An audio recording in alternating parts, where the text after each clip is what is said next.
Əziz xanımlar, geyinmədiyiniz şalvarlarınız varsa da atmamağı məsləhət görürəm. Onların bu hissədən kəsib və yaxud da aşağı hissədən kəsib, şortik və ya biric eləyib geyinə bilərsiniz. İndi mən sizə bu gördüyünüz şalvarların ətək hissəsini kəsib şortik eləyəcəm və ən asan yolla necə şortikin ətəyini belə tifliklə eləmək olur, sizə onları göstərəcəm. Əziz xanımlar, izləyənlər, şalvarı heç vaxt belə bu formada qatlamırsınız, qəti surətdə. Şalvarı götürürsünüz, belə bu hissəsini belə birləşdirirsiniz. Qəşəng. Şalvar bu formada sərirsiniz, qəşəng son üstünə. Sonra qayıtını götürürsünüz əlinizə və kəsirsiniz. Xırç. Belə, bu getdi o tərəfə. Sonra nə edirik? Qəşəng götürürük. Belə xırda 2-3 milli aralığında doğruyuruq. 1 sm hündürlüyündə. Qəşəng. Sonra qəşəng götürürsünüz, belə paltar yurmuş kimi oxalıyırsınız. Görürsünüz, qəşəng tifliklənir. Belə əlinizdə belə eləyirsiniz. Sonra da götürürsünüz belə tüşlü darağı.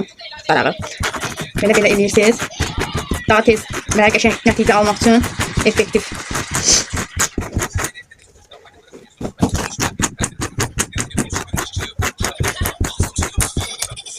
Gördünüz? Oldu. Ətəyi saçaqlı belə şortik. Bu həll eləməmişik. Ətəyi belə oldu, baxın. Şortiklərim super oldu. Büdcəyə qənaət.